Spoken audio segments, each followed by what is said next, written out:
Kabanata 501.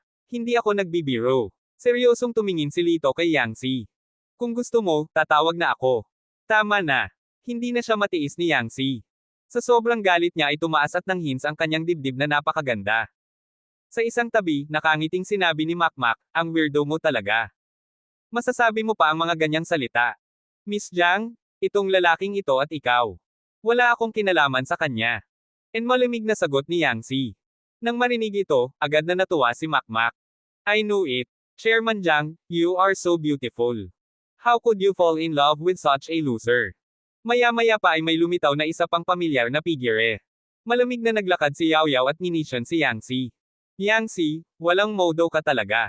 Dinala mo dito ang talunan mo. Ito ba ay lugar na pwede niyang pasukin ng kusa? It's none of your business. Pero bakit nawala ang iyong lalaki?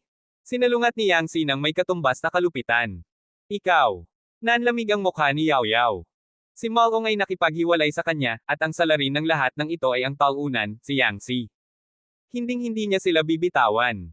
Pagkatapos noon, lahat ng klase ng mga celebrity at mayayaman ay nag-usap. Si Yangtze ay nagsasalita ng pribado, at hindi man lang tumingin kay Lito. Sa sandaling ito, nagkaroon ng kaguluhan sa karamihan. Isang Master of Law. May biglang sumigaw. Sa gitna ng karamihan, lumabas ang isang maputing European. Naka-black tuxedo siya at napaka-elegante ng ugali. Oh my God, isa itong malaking karangalan sa Chanel Hotel. Kahit ang number 1 piano master sa mundo at ang number 1 piano player ay maimbitahan dito. Napasigaw ang mga katabi niya sa paghanga. Natuwa rin si Yangtze nang makita niya ang Master of Music. She said with a face full of yearning, he is really a master of music. He has always been my idol. My biggest dream is to play a song with him. Syempre, sinabi niya lang. Pagkatapos ng lahat, siya ang number 1 master sa mundo. Sa pagkakakilanlan ni Yangtze, hindi siya kwalipikadong makilala siya, lalo pat sabay na tumugtog ng piano. Maligayang pagdating, lahat. Matapos ang boses ng host, umalangaw-ngaw ang napakalakas na palakpakan sa eksena. Matagal nang sanay ang master sa palakpakan. Walang pakialam ang mukha niya at malamig ang aura niya. Bahagya siyang yumuko, umupo sa harap ng piano, at nagsimulang tumugtog. Ang magandang musika ay umagos mula sa kanyang nababaluktot na mga daliri, na parang may sigla. Lahat ay parang lasing.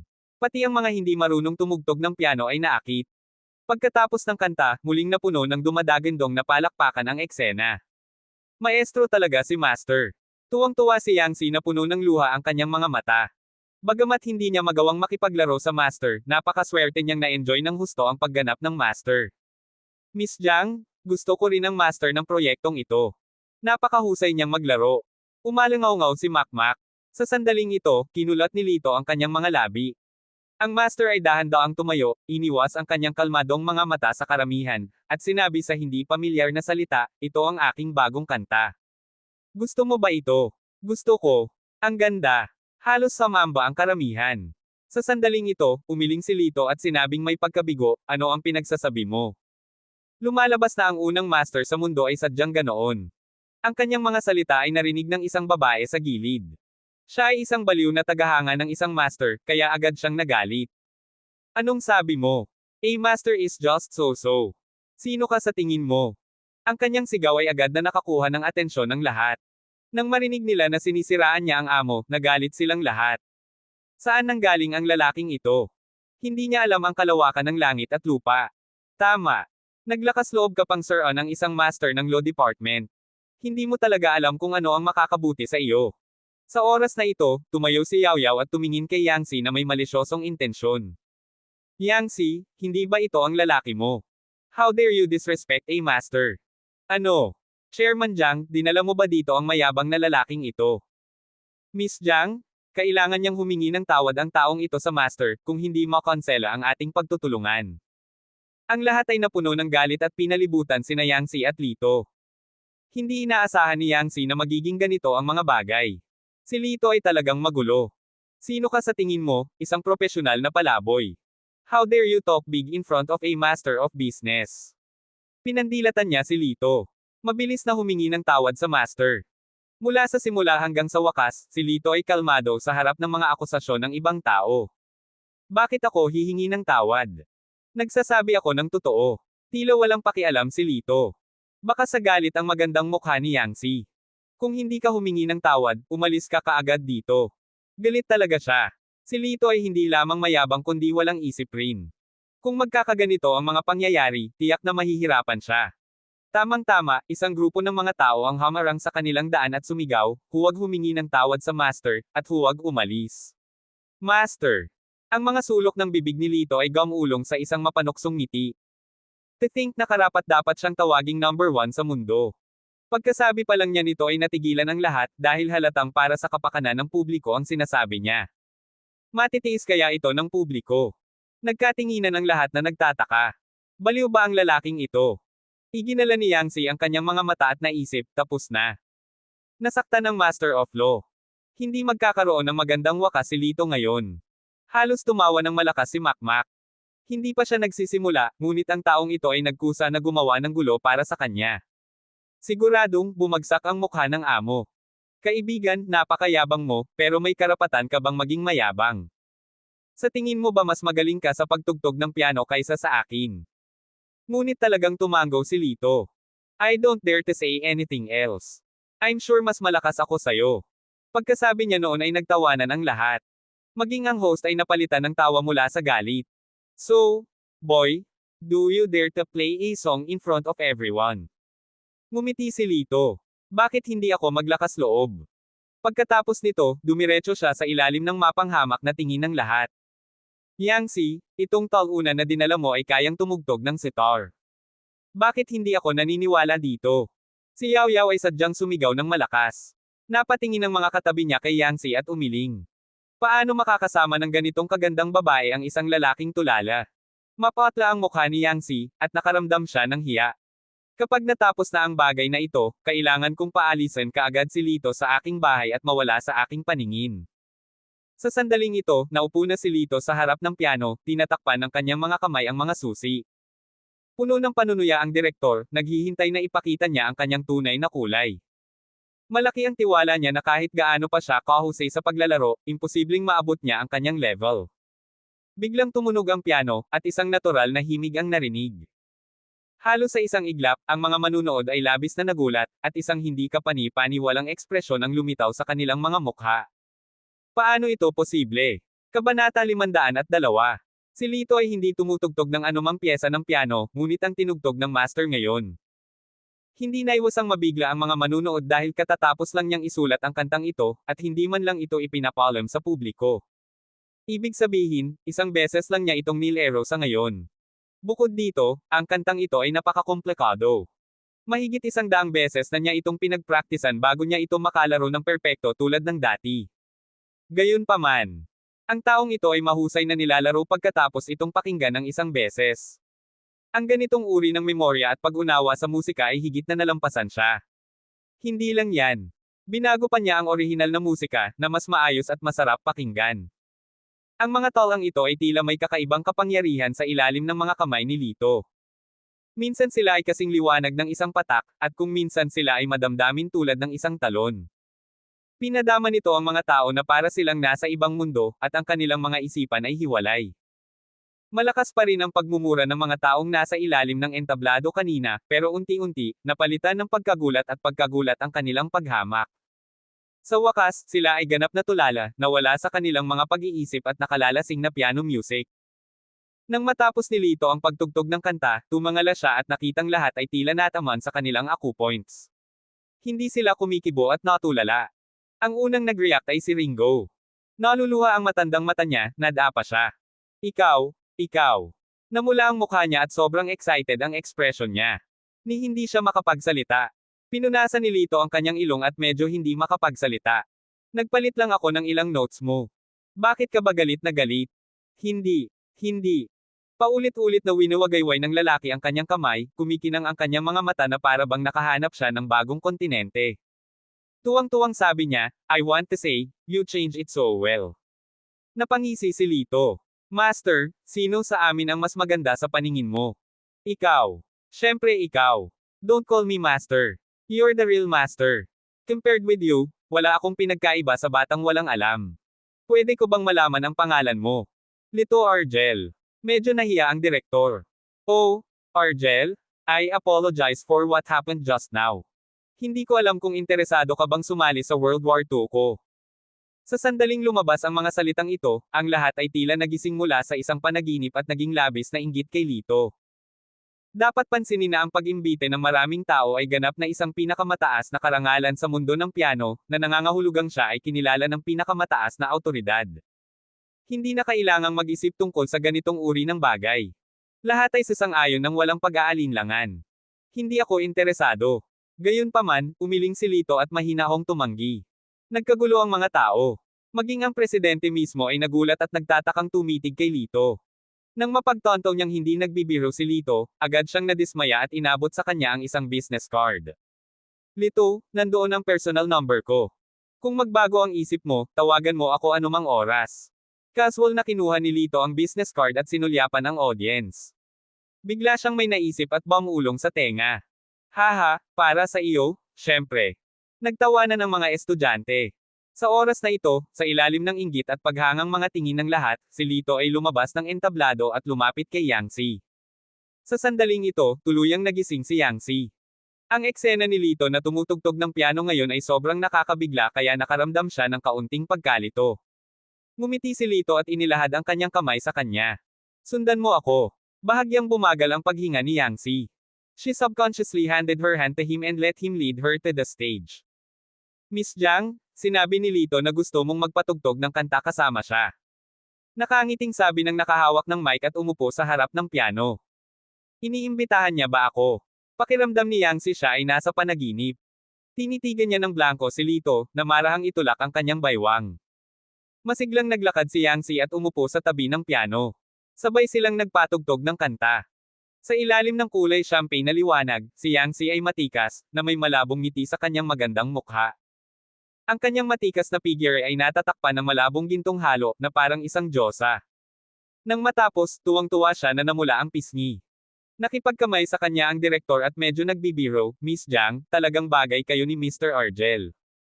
Naway magkaroon kayo ng anak sa lalong madaling panahon. Ubo-ubo-ubo. Tuyong umubo si Libo. Napakatalino ng mga salita ng dayuhan na ito. Namula si Yangtze at sinulyapan si Lito nang walang sinasabi. Pagkaalis nila, naghiwa-hiwalay ang mga tao. Hoy, marunong kang tumugtog ng piano at magaling tumugtog. Siguradong maraming taon ka nang nag-practice nito. Nang mawala ang pamumula ng kanyang mukha, nagtatakang tanong ni Yangtze. Napakamot ng ulo si Lito at nakangiting sinabi, kung sinabi kong hindi pa ako tumutugtog ng piano, maniniwala ka ba sa akin? Ngumuso si Yangtze. Naniniwala ako sayo. Alam ni Lito na walang kwenta ang magpaliwanag, kaya nagpasya siyang hayaan itong isipin kung ano ang gusto niya. Sa hindi kalayuan, galit na galit si Makmak kaya nasuntok niya ang haligi nang makita niyang mainit na nag-uusap ang dalawa. Ang hapunan ay napunta sa ikalawang kalahati ng piging. Dinala ng manager ng hotel ang lahat sa collection room para tingnan ang koleksyon ng hotel.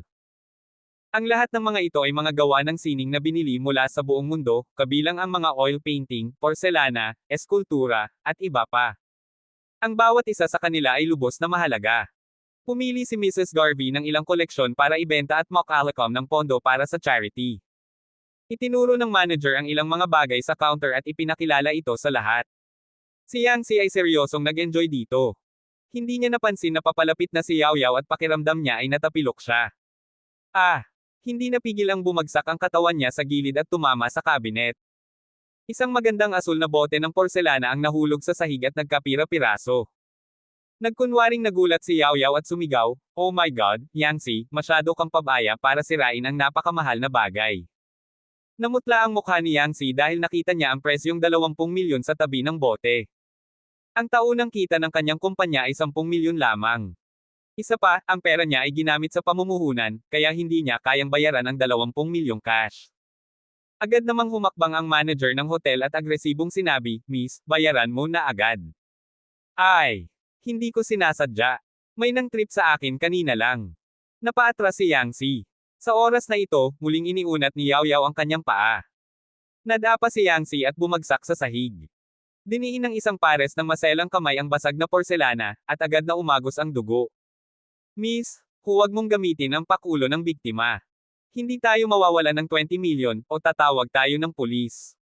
Ang manager ng hotel ay agresibo. Nang nalilito si Yangtze, isang figure ang tumayo sa kanyang harapan. Isang pirasong porselana lang. Bakit ka tuwang-tuwa? Ngumisi si Lito. Ngumisi ang manager ng hotel. Napakayabang mo. Antigo ang bote ng porselana na ito noong nakaraang siglo. Hinayla ni Lito si Yangtze at naglakad papunta sa counter. Ngumiti siya at sinabing, walang anuman ang antique. Basta magustuhan ng babae ko, pwede siyang mahulog hanggat gusto niya. Pagkatapos noon ay ikinaway niya ang kanyang kamay at bumagsak ang buong hilera ng mga kabinet. Ang porselana sa ibabaw nito ay nahulog at naging isang tumpok ng mga labi. Ikaw. Natakot ang manager ng hotel. Ang iba ay tumingin din kay Lito dahil sa gulat. Halos 100 milyon ang nawala sa taong ito. Kabanata 503. Brat, kumain ka ng bear heart at leopard gall. Galit na galit ang manager ng hotel at ikinaway ang kanyang kamay. Halika kayo. Sa isang iglap, mahigit 100 ng malalakas na security guard ang pumaligid kay Lito. Ang VIP hotel ay isang 7-star na hotel, kaya ang mga security guard ay natural na hindi tulad ng sa ibang mga lugar. Ang mga security guard dito ay pawang mga retired special forces, na first class sa martial arts at malakas ang aura. Namutla ang magandang mukha ni Yangtze. Hindi niya inaasahan na gagawin ni Lito ang ganoong kawalang isip. But on second thought, naglalabas din siya ng galit para sa kanya na medyo nabawasan ang galit niya. Manager, I apologize to you on his behalf. I will compensate for these things. Natahimik si Yangtze. Compensation. Miss Jiang? If I remember correctly, small company lang po ang company nyo. Ang mga bagay na ito ay nagkakahalaga ng higit sa 100 milyon. Kakayanin mo ba sila? Mukhang nahihiya si Yangtze, ngunit totoo ang sinabi niya, kaya hindi niya ito mapabulaanan. Kung walang ibang paraan, ibebenta niya ang sehiyuan na iniwan ng kanyang mga ninuno. Nagpa siya si Yangtze at sinabi sa manager, dahil nangako ako sa iyo, natural na kaya ko ito. Dahil sa matatag na ugali ni Yangtze, natigilan ng manager at lumuwag ang kanyang saloobin. Ngumuso siya at sinabing, bueno, dahil sinabi ni Miss Jiang, magtitiwala ako sa iyo kahit minsan. Halika, bilangin mo ang mga pagkalugi. Agad namang lumapit ang isang staff. Pagkatapos kalkulahin, sinabi niya, manager, ang kabuoang halaga ng mga anti-gong ito ay 150 milyon. Tumingin ang manager ng hotel kay Yangtze at ninisyan. Ano sa tingin mo, Miss Jiang? Kakayanin mo ba? Nang marinig ang numerong ito, naramdaman ni Yangtze na blanko ang kanyang isip. Huminga siya ng malalim at natauhan. Gayunpaman, siya ay malayo at hindi nagpahayag ng kanyang damdamin. Mabilis lang niyang tinansya ang halaga ng sehiyuan sa kanyang puso, at saka walang pakialam na tumango. Okay. Saglit na natigilan ang manager ng hotel, pero tumawa siya ng masama sa kanyang puso. Miss Jiang? With all due respect, I really can't see that this arrogant boy is not worth your effort. Lahat ng mga nanunood ay tumango at ninisyan si Lito. Sa partikular, ang mga mata ni Makmak ay puno ng selos habang nakatingin kay Lito. Bakit ang mabahong talunan na ito ay napaka-protective sa kanya, si Miss Jiang? Bahagyang kumunat ang noo ni Yangtze at hindi na nagsalita pa. Sinabi lang niya, hindi mo kailangang mag-alala tungkol sa aking negosyo. Haha, Chairman Jiang? Dahil nangako ka, naniniwala din kami sa credit mo. Maaari mong ilipat ang pera sa account ng aming kumpanya sa loob ng 3 araw, at ang bagay na ito ay mapapawi, kung hindi. Malamig na tiningnan ng manager kay Lito. Naghihintay ang lalaking iyon na makulong. Sa kapangyarihan ng aming amo, hindi na siya makakalabas. Sumimangot si Yangtze. Alam na alam niyang hindi nagbibiro ang manager. Ang may-ari ng hotel na ito ay isang tunay na British noble. Maging ang pamahalaan ng lungsod ay kailangang magbigay ng mukha sa kanya. Kung ang may-ari ng hotel na ito ay nagmamalasakit, ano ang halaga ng mga ordinaryong tao na tulad nila? Huwag kang mag-alala. Sa loob ng 3 araw, tiyak na maililipat ang pera sa account. Pagkatapos noon, malamig na tumalikod si Yangtze at tahimik na umalis. Tumingin si Makmak kay Lito at sinabing may masamang ngiti, anak, kailangan kong sabihin na ang swerte mo sa mga babae ay talagang napakabuti. Ngunit masarap ba ang malambot na pagkain ng babae? Nakalubog pa rin si Lito sa pagkabigla. Hindi niya inaasahan na si Yangtze, na palaging minamaliit, ay handang magbayad ng napakaraming pera para sa kanya. Malinaw, sa paghusga mula sa ekspresyon ni Yangtze, ang pera ay hindi maliit para sa kanya. Sa harap ng panunuyan ni Makmak, ngumiti si Lito. Ang sarap. Sayang naman kung may mga taong hindi nakakain nito kahit gusto nila. Ang kanyang mga salita ay nagpalamig sa mukha ni Makmak, at siya ay hindi nakaimik sa mahabang panahon. Hindi siya pinansin ni Lito at umalis. Sinundan niya si Yang Si palabas ng hotel at sumakay sa kotse nito. Lito, mangyaring gamitin ang iyong utak upang gawin ang mga bagay sa hinaharap. Galit na sinabi ni Yang Si, sino ka sa palagay mo? Pambihira ang background ng VIP hotel. Hindi mo kayang saktan ito. Sa pagkakataong ito, maaari mong sirain ang pera para maiwasan ang sakuna. Kung may susunod na pagkakataon, hindi na kita pakialam. Tiningnan ni Lito ang galit na mukha ni Yang Si at nakangiting sinabi, Jorge, mahal, napakabait mo sa akin. Binabalaan kita, huwag mo akong tawaging ganyan. Imposible sa pagitan mo at ako. Inilibot ni Yang Si ang kanyang mga mata sa kanya. Tinulungan kita dahil sa lolo ko. Wala nang susunod. Huwag ka masyadong mag-isip. At, ngumuso si Yang Si. May utang ka sa akin na 150 milyon. Ibalik mo sa akin ang maraming pera sa hinaharap. Pinunasan ni Lito ang kanyang ilong at sinabing, masyado kang kuripot. Bakit tayo, isang pamilya, ay kailangang magkalkula ng malinaw? Ba? Sinong pamilya mo? Malamig na dumura si Yang Si. Magsasalita na sana si Lito na may ngiti nang biglang nagbago ang kanyang ekspresyon at isang matinding krisis ang bumungad sa kanya. Anong mali? Maging si Yang Si ay nagulat sa kanyang ekspresyon. Hindi pa siya nakakita ng ganoon kalamag at nakakakilabot na ekspresyon sa mukha nito. Huli na. Sa mahinang boses, direktang inakbayan ni Lito ang baywang ni Yang Si, binuksan ang pinto, at binuhat siya palabas ng mabilis na sasakyan. Nagpagulong-gulong sila sa lupa ng mahigit 10 metro bago sila tuluyang huminto. Baliw ka. Si Yang Si ay protektado sa kanyang mga bisig at hindi nasugatan. Namumula ang maganda niyang mata at napasigaw siya ng malakas. Biglang. Hong! Isang marahas na pagsabog ang dumating. Ang kotse ni Yang Si ay naging isang bowl ang apoy at nasa dagat ng apoy. Sa pagtingin sa dagat ng apoy, ang ekspresyon ni Lito ay naging malamig at ang kanyang mga labi ay pumulupot sa isang linya. Tila nakapasok ang mga dayuhang puwersa sa estado at nagsimulang kumilos. Kung dumating siya isang araw, ang mga kahihinatnen ay hindi maiisip. Sa pag-iisip nito, ang lamig sa kanyang mukha ay naging mas malakas, at ang kanyang itim na mga mata ay puno ng pagpatay na layunin. Malinaw niyang naramdaman na may hiningang nakatingin sa kanila sa malapit, para lang protektahan si Yang Si, kaya hindi siya madaling kumilos. Sa pagkakataong ito, bigla niyang napansin na medyo kakaiba ang babaeng kayakap niya. Ang mukha ni Yang Si ay mapatla, at ang kanyang magagandang mata ay sumasalamin sa apoy. May matinding takot, na para bang may naaalala siya. Hinawakan niya ng mahigpit si Lito, nanginginig ang kanyang maselang katawan. Ang kanyang maislan at nakakatakot na hitsura ay kaibig-ibig. Huwag kang matakot. Nandito ako. Tinapik siya ni Lito. Gayunpaman, kumilos si Yang Si na parang hindi niya narinig. Medyo absent-minded ang mga mata niya, at bumagsak ang mga luha niya. Biglang naalala ni Lito ang sinabi ni Mark sa kanya. Dahil sa ilang karanasan, nagkaroon si Yang Si ng mga psikolohikal na hadlang. Maaaring ang pagsabog ay nagpaalala sa kanya ng ilang kakilakilabot na alaala. Sa pagtingin sa takot na babae sa kanyang mga bisig, si Lito ay hindi masyadong nag-isip at direktang binuhat siya. Bumalik sa bahay ni Yang Si, tumayo si Lito sa ibaba. Pagkaraan ng ilang sandali ay nag-alinlangan, binuhat pa rin niya ito sa itaas. Bagamat pinagbawalan niya itong umakyat, espesyal ang sitwasyon ngayon at wala siyang masyadong pakialam. Ang kwarto ni Yang Si ay pinalamutian ng mainit at eleganteng paraan. May malabong halimuyak na jasmine sa hangin. Inilagay siya ni Lito sa kama at binuhusan siya ng isang basong tubig. Gayunpaman, hindi siya mapakali. Nanginginig siya at tulala. Nakakaawa. Bumantong hininga si Lito at inilabas ang kanyang mga pilak na karayom. Pagkatapos bigyan siya ng ilang karayom, sa wakas ay kumalma si Yang Si. Pumikit siya at dahan-daang huminga. Matulog ka na. Pagkatapos ng pagtulog, bukas ay bagong araw na. Pinunasan ni Lito ang pawis sa kanyang noo at tumayo para umalis. Bigla siyang napatigil. Nilinggan niya ang kanyang ulo at nakita niya na ang payat na kamay ni Yang Si ay mahigpit na nakahawak sa sulok ng kanyang damit. Sinubukan itong hilahin ni Lito, ngunit di kaya. Sumimangot si Yang Si na parang madyay gising. Natakot si Lito na gisingin siya, kaya umupo na lang siya sa tabi ng kama at sumandal sa kama. Kapag tuluyan na siyang nakatulog, baka bitawan siya nito. Sinong mag-aakala na maghihintay siya buong gabi? Maaga kinaumagahan. Isang hiyaw na puno ng galit at hinaing ang humila kay Lito palabas sa kanyang panaginip.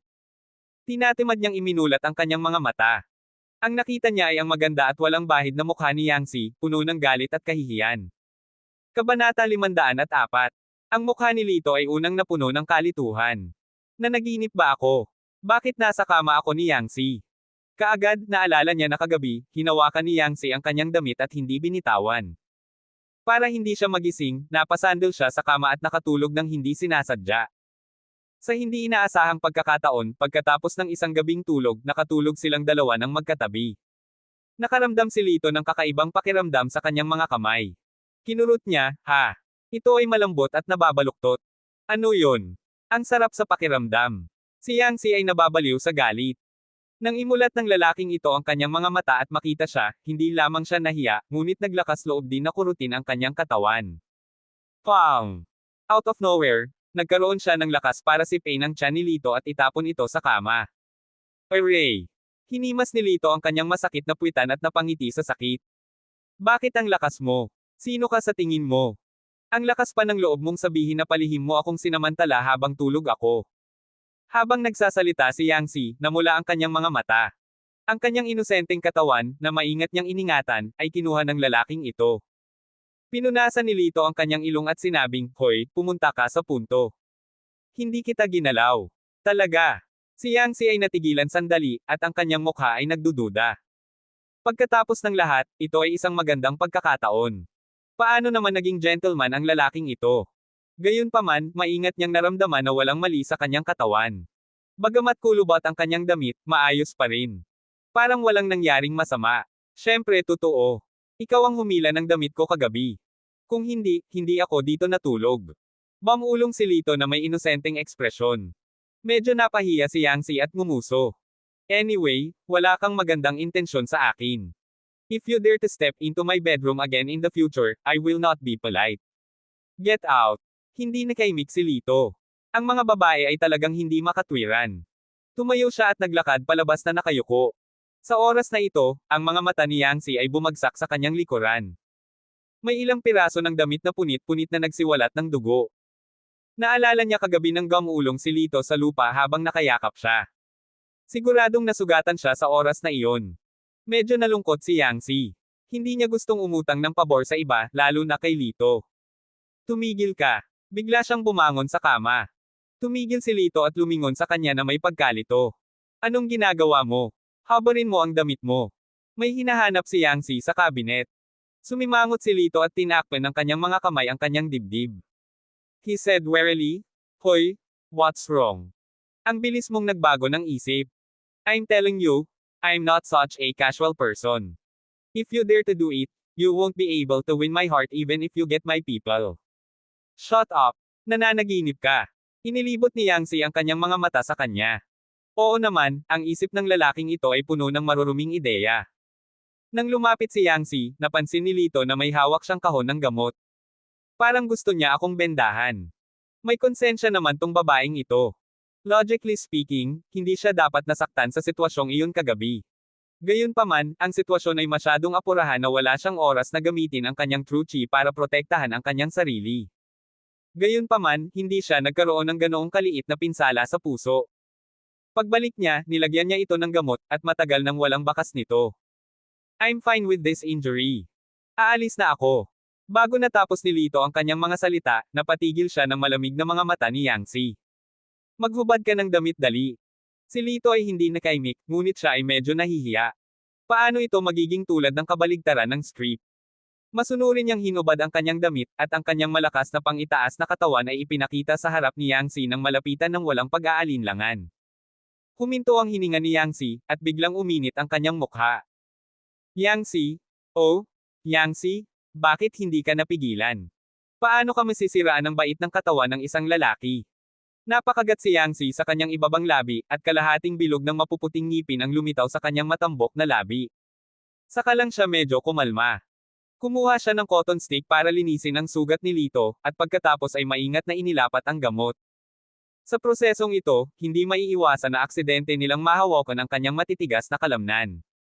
Nanatiling tahimik ang dalawa. Ang mabangong hininga ay dumapo sa likod ni Lito, na naging sanhi ng pagpalpitate ng kanyang puso. Pagkatapos mag-apply ng gamot, hindi sinasadyang itinaboy siya ni Yangtze palabas ng kwarto. Bumaba si Lito at inisip ang sarili, napakakomplikado at hindi mahuhulaan ang ugali ng babaeng ito. Minsan, malamig siya, at minsan nag-aalala siya. Hindi ko mawari. Nang matapos maghugas si Yangtze at bumaba, naglinis din si Lito. Gusto kitang makausap tungkol sa nangyari kagabi. Tumayo si Lito mula sa sofa. Malamig na sinabi ni Yangtze, walang dapat pag-usapan. Tatawag ako ng pulis at hayaan silang harapin ito. Ngumiti si Lito. Baka hindi kakayanin ng pulis. Ibig mong sabihin mas maaasahan ka kaysa sa pulis. Inilibot ni Yangtze ang kanyang mga mata kay Lito at seryosong sinabi, oo, niligtas mo ako kagabi, ngunit huwag mong masyadong isipin ang iyong sarili. Isa ka lamang ordinaryong tao. Ang payo ko ay mas mabuting maghanap ka ng trabaho at magsikap para sa trabaho. Huwag masyadong tamad. Hindi na niya hinintay ang sagot niya, umalis siya habang nakataas ang baba. Walang imak na umiling si Lito at sumunod. Nasunog ang kotse, at si Yangtze ang nagmaneho ng isa pang kotse. Umupo si Lito sa passenger seat, at pinandilatan siya ni Yangtze. Bakit sinusundan mo ako? Hindi ba ako pwedeng sumakay? Walang modo na sabi ni Lito. Si Yangtze ay talagang kumbinsido sa kanya. Bakit kaya natural na kumain ang isang tao nang walang kahihiyan? Marahil ito ay isang uri din ng kakayahan. Nang dumating ang sasakyan sa kumpanya ni Yangtze, bumaba si Lito sa kotse at pinanood si Yangtze na ligtas na umakyat. Tapos tumalikod na siya at umalis. Kinuha niya ang kanyang telepono at tinawagan si Carlito, umaasang malaman pa ang tungkol sa Lotes. Paumanhin, ang numero na iyong nadial ay naka-off. Nang marinig ang boses na nagmumula sa telepono, sumimangot si Lito at napagtanto na may mali. Si Carlito ay palaging naka-standby 24 na oras sa isang araw. Imposibleng i-off niya ang phone niya. Isa lang ang posibilidad, may nangyari sa kanya. Gumawa siya ng higit sa 12 ng mga tawag sa telepono ng sunod-sunod, ngunit naka-off pa rin ang phone ni Carlito. Mabuti, napakabuti. Kahit sino man iyon, kung sino man ang nangahas na hawakan siya, dapat niyang bayaran ang mga ito ng 10 ulit. Sa malamig na mukha, hindi siya nagmamadaling hanapin ito. Sa halip, nakahanap siya ng parke, umupo sa bench, at matyagang naghintay. Dahil alam niyang tiyak na hindi isang maliit na Carlito ang target ng kabilang partido. Ang mas interesado sila ay ang taong nasa likod ni Carlito. Gaya ng inaasahan, makalipas ang 1 oras, tumunog ang cellphone ni Lito. Si Carlito iyon. Pinindot niya ang answer button at mahinang nagsalita, hello. Ikaw ba ang sect leader na binanggit nitong lalaking may kapansanan? Nanggaling sa telepono ang masasamang panunuya ng isang lalaki. Biglang naging malamig ang tono ni Lito. Sino ka? Nasaan si Carlito? Ngumisi ang lalaki. Talagang matigas ang disabled na lalaking ito. We almost broke all his bones, pero hindi man lang niya sinabi sa amin ang pangalan mo. Sa oras na ito, isang malabong sumpa ang nagmula sa mobile phone. Good for nothing, say it. Sino ang amo mo? Kung wala kang sasabihin, maniwala ka man o hindi, sisirain ko ang natitirang braso mo. Ngumisi si Carlito sa mahinang boses, at ang kanyang hininga ay napakahina. Kung may kakayahan ka, kaya mong sirain. Gagawin ko ang lahat ng mag-isa. Wala akong alam. Kabanata 505. Sect leader, huwag kang lalapit. Sumigaw si Carlito sa telepono, ngunit maya-maya ay may narinig na tunog at siya ay nawala ng malay. Dude, I can see that this disabled man can't kill the masters of our Green Dragon Gang. Kaya, gusto kitang imbitahan na pumunta at uminom ng tsaa para pag-usapan ang mga nakaraang araw. Simimangot ng medyo may edad na lalaki. Ngumiti din si Lito. Siyempre, alam niya na ang pag-imbite sa kanya ay hindi kasing simple ng pag-inom ng tsaa at pakikipag-chat tungkol sa mga nakaraang araw. Ang address. Mahina niyang sabi. Oh, ang sagot ni Lito ay tila nagulat sa medyo may edad na lalaki.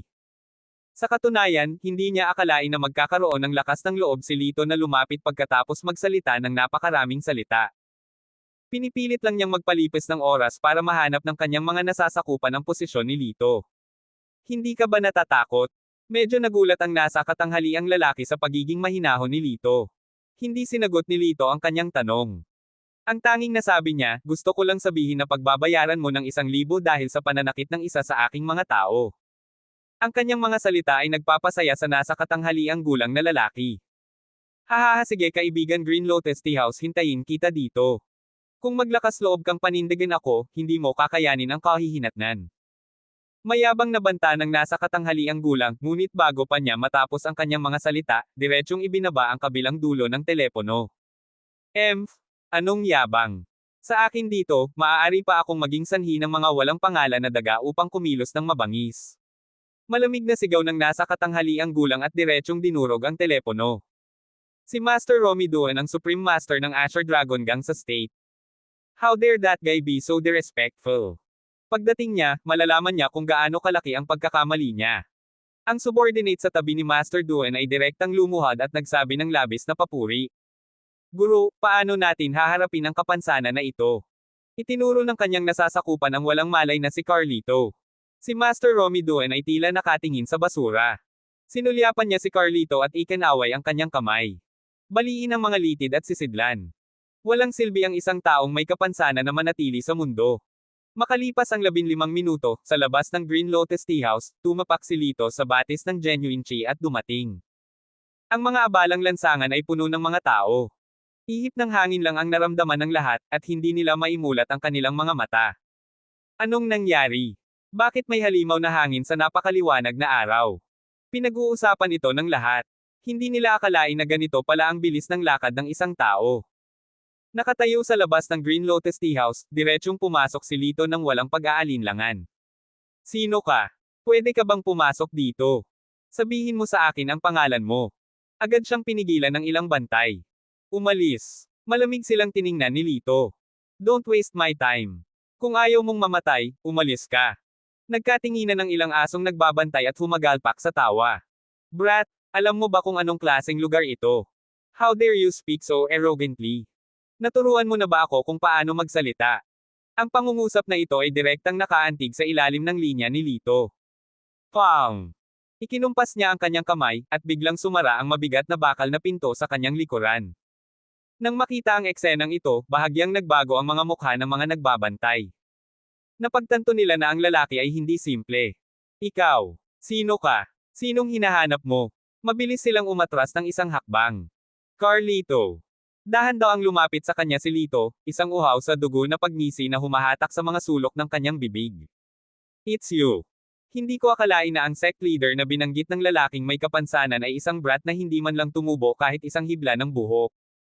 Malakas na tumili ang asong nagbabantay. Ayaw ni Lito na mag-aksaya pa ng oras sa kanila. Bigla niyang hinampas ang kanyang palad, at isang puting chi blade ang bumaril. Pupupu. Ilang asong nagbabantay ay agad na pinugutan ng ulo at nahulog sa mga pool ng dugo. Tinapakan ni Lito ang bangkay at hakbang-hakbang na palapit. Ang nakakagulat ay ang dugo sa lupa ay hindi man lang nabahiran sa ilalim ng kanyang mga paa. May nakarinig ng ingay sa itaas at bababa na sana para tingnan. Nang makita niya si Lito, agad siyang sumigaw, "Sino ka?" Humikab si Lito. Ang boring naman nitong tanong. Di ba medyo bago? Pagkatapos nito, gumawa siya ng isa pang puting blade, at may isa pang bangkay sa harap niya. Tinapakan ni Lito ang bangkay at pumunta sa ikalawang palapag. Sa oras na ito, lumabas sa isang silid ang dalawang lalaki na nasa edad 30. Ang kanilang mga aura ay hindi pangkaraniwan, at hindi bababa sa sila ay masters ng martial arts. Ibigay si Carlito, kung hindi, sisirain ko ang lugar na ito. Walang emosyon ang tono ni Lito.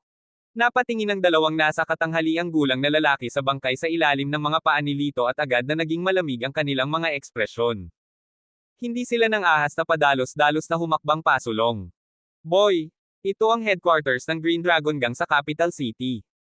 Kung maglakas loob kang manggulo, walang magandang resulta. Narinig mo na ba na tinutulungan ka ng Azure Dragon? Ang ating Grandmaster, maging ang mga kataas-taasang dakilang masters ng martial arts mula sa Estad, ay kailangang maging magalang sa kanya. Sa tingin mo ba ay may karapatan kang kumilos ng masama dito? Nang magsalita sila ay may malakas na panunuya sa gilid ng kanilang mga bibig. Nang marinig iyon, ngumiti lang si Lito nang walang pakialam. So paano kung ako si Grandmaster o Grandmaster? Kahit sinong hamarang sa akin ay papatayin ng walang exception. Nang sabihin niya ang mga katagang ito nang may lakas sa loob, naramdaman na lang nilang dalawa na nanginginig ang eardrums nila at tila naalog ang kaluluwa sa kanilang mga katawan. Ang mga sulok ng kanilang mga bibig ay kumikibot ng ligaw, na nagpapakita ng mabangis na mga ekspresyon. Kung ganoon, huwag mo kaming sisihin sa pagiging masungit. Boy, kahit na may kaunting lakas ka, pareho tayong martial arts masters. Unless martial arts master ka, mamamatay ka. Pero sa edad mo, you are at most a young master of martial arts. Kung luluhod ka at hihingi ng tawad sa amin, baka maawa kami at mabuhay ka. Nakatingin sa 2 taong walang tigil na nag-uusap, puno ng pagkainip ang mukha ni Lito. Masyado kang walang kwenta. Bago pa niya matapos ang sasabihin ay humarap siya sa 2 lalaki. Nahuli sila at agad na ginamit ang kanilang genuine chi para protektahan ang kanilang sarili. Pang! Sabay na inilabas ni Lito ang magkabilang kamao, at lumipad pa atras ang dalawang lalaki. Bumagsak sila ng husto sa lupa, itinaas ang isang piraso ng mga labi sa sahig, at ang koridor ay napuno ng usok at alikabok. Fu! Pareho silang dumura ng puno ng dugo at bumagsak ang kanilang mga dibdib. Malapit na silang mamatay. Ikaw! Isa ka talagang Grandmaster. Napigilan nila ang kanilang huling hininga at itinuro si Lito sa gulat. Ang isang ordinaryong tao ay mangangailangan ng hindi bababa sa 30 taong gulang upang maabot ang antas ng isang pinanggalingang master. Isa na siyang henyo sa gitna ng mga henyo. Gayunpaman, ang binata sa kanyang harapan, na halos 20 taong gulang lamang, ay madaling natalo ang dalawang martial arts masters ng sabay. Ito ay sa loob ng isang galaw. Ito ay hindi ka panipaniwala. Dahan daw ang lumakad si Lito na may bahagyang ngiti sa kanyang mukha at nginisyan. Ang kanyang ekspresyon ay parang isang mapagmataas na Diyos, na nakatingin sa dalawang abang langgam. What's the big deal about a master? Nakalusot na ako sa Martial King Realm. Casual niyang ibinato ang ganoong pangungusap. Ang mga salitang ito ay parang kulog na nagpawasak sa isipan at isipan ng 2 taong naghihingalo. Ang Martial King Realm ay isang kaharian na hindi pa nila narinig. Ito ay isang makapangyarihang pag-iral na maaaring yumanig sa kapangyarihan ng isang bansa. Nagkatinginan ang dalawa, at puno ng takot ang kanilang mga mata. Malapit na ang katapusan ng Green Dragon Gang. Gumawa sila ng kakaibang sigaw at desperadong umakyat patungo sa isang bahay, sinusubukang ipaalam sa mga tao sa loob. Sa casual na pagkaway ng kanyang kamay, sumabog ang dalawa at naging madugong ambon. Hindi sayang ang buhay mo na makipaglaban sa isang Martial King Realm expert. Malamig na ngumiti si Lito at humakbang patungo sa silid kung saan gustong umakyat ng dalawa. Kabanata 506. Sa oras na ito, walang ideya ang mga tao sa silid kung ano ang madugong eksenang nangyari sa labas. That's strange. Bakit hindi pa bumabalik silang dalawa? May nagtatakang tanong. Sa sandaling ito, pang! Sinipa ang pinto, at nagkalat ang usok at alikabok. Isang binata ang diretsyong nakatayo sa pintuan. Sino yan? Naghiyawan ng mga tao ng Azure Dragon Gang at agad na gumawa ng kilos ng pagbabantay. May kabuuang 5 tao ang naruroon. 3 sa kanila ang nagpapahirap kay Carlito. Ang isa ay si Master Duan at ang isa ay ang disipulo ni Master Duan, si Waldo Feng. Sinulyapan sila ni Lito nang walang pakialam, at ang kanyang mga mata ay nahulog sa isang pulutong ng mga duguan na tao sa lupa. Si Carlito iyon. Sa sandaling ito, ang lahat ng kanyang mga kalamnan at ugat ay nabali, at ang kanyang hininga ay nawala. Ngunit hanggang sa kanyang kamatayan, siya ay nagngangalit ng kanyang mga ngipin ng mahigpit na hindi niya gustong magbunyag ng isang salita. Sa isang iglap, umihip ang malamig na hangin sa paligid ni Lito. Ang kanyang mga mata ay naging pula ng dugo, at ang kanyang buong katawan ay puno ng uhaw sa dugo na layunin ng pagpatay.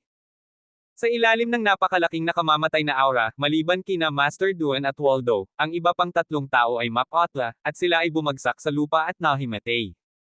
Anak, ikaw ba ang nagsabi niyan? Nahihirapang magsalita si Waldo. Ngunit bago pa niya matapos ang kanyang pangungusap, inabot ni Lito ang hangin. Ang 3 tao sa lupa ay sumabog sa isang pool ng dugo sa isang iglap. Nang makita ang eksenang ito, laking gulat ni Waldo na hindi siya makapagsalita. Ngayon, lahat ng tao sa tea house na ito ay mamamatay. Ungol ni Lito sa mahinang boses, tulad ng isang halimaw mula sa hukay, at ang kanyang hangarin na pumatay ay lumalakas. Sa oras na ito, tumunog ang alarma sa lahat ng dako, at lahat ng miyembro ng Azure Dragon Gang sa tea house ay sumugod. Mayroong higit sa 100 tao, at ang labas ng bahay ay masikip. Haha, boy, ang hirap mong lumipad this time. Agad na tumawa si Waldo. Kahit gaano kakalakas, kaya mo bang harapin ang napakaraming tao ng sabay-sabay? Kung papatayin mo ang mga tao ng aming Green Dragon Gang, babayaran namin ito ng dugo. Ngumisi si Waldo. Hindi lang ikaw. Itutuloy natin ang ating investigasyon. Hindi maliligtas ang pamilya mo at mga kaibigan mo. Ito ang mga patakaran ng ating Green Dragon Gang. Hinding-hindi namin hahayaang magkaroon ng anumang gulo. Nilaibot ng malamig na tingin ni Lito ang paligid at dahan-dahan niyang sinabi, kaya ninyong magkasama. Nagmamadali ako. Mabilis na mawala ang buhay ni Carlito. Kung hindi siya magmadali, kahit siya ay hindi maliligtas. Nang marinig ito, lahat ay natigilan. Tapos, sunod-sunod siyang minisyon. Well, boy, mukhang hindi ka na makapaghintay na hiwain sa meat paste. Ngumisi si Waldo at iwinagayway ang kanyang kamay. Sa isang iglap, mahigit 100 tao ang nagwagayway ng lahat ng uri ng machete sa kanilang mga kamay at sumugod kay Lito. Akmang puputulan na siya ng unang kutsilyo ay bigla siyang gumalaw. Sa isang iglap, isang itim na anino lamang ang nakikita ng mga tao sa kanilang harapan. Ah! Pagkatapos, sunod-sunod na hiyawan. Sa ilang paghinga lamang, mahigit 100 katao ang bumagsak sa lupa, at isang madugong sugat ang lumitaw sa bawat leeg nila. Ilang sandali, napuno ng amoy ng dugo ang hangin, na nagpapasakit sa mga tao. Sa isang iglap, ang mga tambak ng malamig na bangkay ay lumitaw sa lupa. Nang makita ang eksenang ito, maging si Waldo, na pumatay ng mga tao, ay namutla. Direkta siyang lumuhad sa lupa at samuka. Tinapakan ni Lito ang dugo sa lupa at lumapit kay Waldo. Lumuhad at mamatay. Tumayo at mamatay. Ikaw ang bahala. Kinagat ni Waldo ang kanyang mga ngipin at sinubukan ang kanyang makakaya na lumaban, ngunit nakakita siya ng isang malakas na momentum na naging dahilan upang hindi niya maiangat ang kanyang ulo. Dahan-dahang itinaas ni Lito ang kanyang kamay, at isang makapal na puting chi blade ang mabilis na umikot sa dulo ng kanyang daliri. Anak, masyado kang mayabang. Kung maglakas loob kang saktan ang alagad ko, hindi kita patatawarin. Inilagay ni Master Duan ang kanyang mga kamay sa likod at sumigaw sa sobrang malamig at mayabang na tono. Nang matapos siyang magsalita, bahagyang ngumiti si Lito. Itinaas niya ang kanyang kutsilyo at nahulog ang isang matalim na talim ng chi. Mapahamak. Bumagsak ang ulo ni Waldo sa lupa. Ikaw. Maaliwalas ang mukha ni Master Duan, at lumakas ang kanyang aura. Ang kanyang malapad na manggas ay nakaumbok, at ang kanyang buong pagkatao ay naglabas ng matinding layuning pumatay. Anak, napakalakas mo talaga. Bihirang makita sa edad mo, pero laging may mas malakas kaysa sa iyo. Kung nasaktan mo ako, mamamatay ka ngayon. Dahan-dahang itinaas ni Romy Duan ang kanyang kamay, at isang maputlang asul na mapusyaw na espada ang lumitaw sa kanyang kamay. Isang guro. Bahagyang nagulat si Lito nang makita niya ang magaan na espada. Ang pagbuo ng chi ay isa sa mga palatandaan ng pagpasok sa Grandmaster Realm. Hindi niya inaasahan na makakatagpo siya ng isang Grandmaster sa sandaling dumating siya sa kabisera. Gayunpaman, ang kulay ng light sword ay magaan at ang hugis nito ay hindi matatag. Tinatayang kakapasok lang niya sa kaharian ng isang munting Grandmaster, kaya hindi ito big deal. Oo, nakapasok na ako sa Grandmaster Realm ilang araw na ang nakalipas. Boy, lumuhad ka at humingi ng tawad sa akin ngayon. Iiwan kita ng isang buong bangkay. Lumakas ang layuning pumatay ni Romy, at ang magaan na espada ay direktang tumutok sa pagitan ng mga kilay ni Lito. Sa sandaling ito, sa punong tanggapan ng Asher Dragon Gang sa Estados Unidos, isang lalaking nakaitim, na may manipis at malamig na mukha, ay nakatitig sa monitor. Ito ang monitor ng Green Lotus Tea House. Ang lalaking nakatayo sa tabi niya ay nagsabi, Guro, talagang makapangyarihan ang batang ito, ngunit sa kasamaang palad, kaharap niya si Master Duan. Siya ang pinakamalakas na lalaki sa buong gang, maliban sa iyo. Oo. Tumango ang mukhang masungit na lalaki. Ang kanyang malaahas na maitim na mga mata ay nakatitig kay Lito. Napakabata pa ng batang ito at umabot na sa ganoong kataas na antas ng martial arts. Kung hahayaan natin siyang mag-develop, natatakot akong maging sakuna siya para sa ating Green Dragon Gang. Ngayon, maaari nating samantalahin ang pagkakataong patayin siya. Gaano man siya kalakas, gaano man siya kay-talento, hindi siya mapapantayan ng isang munting Grandmaster. Confident na sabi ng lalaking masungit ang mukha. Gayunpaman, nang matapos siyang magsalita, dahan-dahang itinaas ni Lito ang kanyang ulo at tumingin sa direksyon ng monitor, na para bang nararamdaman niya na may nanunood sa lahat ng ito mula sa 10,000 milya ang layo. Nagulat ang lalaking masungit na mukha, at pagkatapos ay naisip niya, imposible. Gayunpaman, sa sumunod na segundo, tumitig si Lito sa surveillance camera at biglang tumawa. Gayunpaman, ang ngiti sa kanyang mukha ay mas matalas kaysa sa isang matalim na kutsilyo at mas mabangis kaysa sa isang halimaw. Maging ang mabangis na lalaki na puno ng dugo ang mga kamay ay hindi maiwasang manginig. Sa sumunod na segundo, biglang gumalaw si Lito. Lumakad siya pasulong at tumakbo patungo kay Master Duan. Nang makita ang eksenang ito, parehong natigilan si Master Duan at ang mabangis na lalaki sa malayo sa ibang bansa. Baliw ba ang lalaking ito? Gagamitin niya ang kanyang laman at dugo upang labanan ang isang sandata na nabuo sa pamamagitan ng panloob na lakas ng isang Grandmaster. Direktang ngumiti si Master Duan. Ikaw na ignorante, isa lang ang katapusan mo, ang mapunit sa kalahati ng Chi Sword. Sa sumunod na segundo, ang dibdib ni Lito ay idiniin sa dulo ng espada. Klang! Isang matalim na tunog ang ibinuga. Isang malaking alon ng enerhiya ang kumalat mula sa dulo ng espada na parang alon. Biglang nagsimulang yumanig ng marahas ang buong tea house, at nagsimulang mawala ang balat at pumutok ang mga dingding. Ang chandelier sa itaas ng kanilang mga ulo ay bumagsak ng may kalansing, at ang mga set ng tsaa ay sunod-sunod na nahulog sa lupa. Ang ekspresyon sa mukha ni Duen ay nagbago ng husto. Ang espadang chi sa kanyang kamay ay pumutok, at sa sumunod na segundo, sumabog ito ng malakas. Paano? Paano ito posible? Ito ang lakas ng chi ng isang guro. Nasira ito ng may laman at dugo. Dilat na dilat ang mga mata ni Duan. Malapit nang malaglag ang mga eyeballs niya anumang oras. Ninatngat niya ang kanyang mga ngipin at itinuro si Lito, ngunit laking gulat niya na hindi man lang siya makapagbitaw ng isang kumpletong salita. Kabanata 507. Isa lang ang posibilidad na masira ng kanyang kalaban ang lakas ng isang guro. Iyon ay, ang kanyang lakas ay higit sa isang guro. Hindi. Imposible yan. Pinandilatan ni Romy Duan si Lito. Kahit na siya ay namatay, hindi siya makapaniwala na ang isang binata ay maaaring umabot sa isang nakakatakot na antas ng paglilinang. Kahit sa buong mundo, walang makakahanap ng pangalawang taong katulad niya. Walang imposible. Malamig na ngumiti si Lito, at lumitaw ang talim ng chi sa kanyang kamay. Basag. Ang talim ng chi ay mabilis na bumaril at tumago sa puso ni Master Duan. Hindi. Sa punong tanggapan ng Asher Dragon Gang sa gitnang silangan, ang lalaking nakaitim ay malakas na hinampas ang mesa.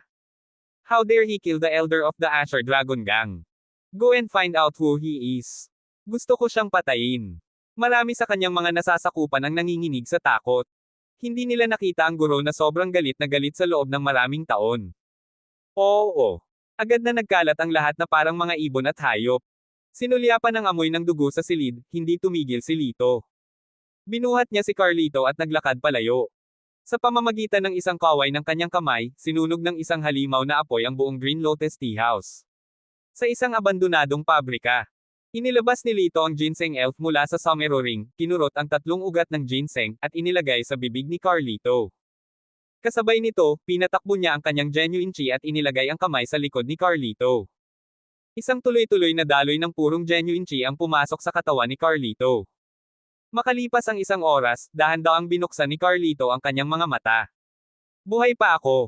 Hindi makapaniwalang bulong niya. Bigla siyang may napansin at biglang lumingon. Nagulat siya at sinabing, "Sect leader, hindi, mamamatay ka kapag naubos mo ang iyong panloob na lakas."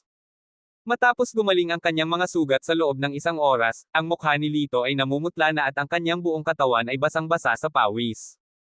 Hindi siya nagsalita, ngunit itinuro ang acupuncture point ni Carlito upang hindi siya makagalaw. Leader ng sekta. Carlito clenched his teeth. Nagulat siya at medyo namula ang mata niya. Makalipas ang isang oras, ang mga buto, litid, at sisidlan ni Carlito ay ganap na napangalagaan. Dahan-dahang binawi ni Lito ang kanyang kamay.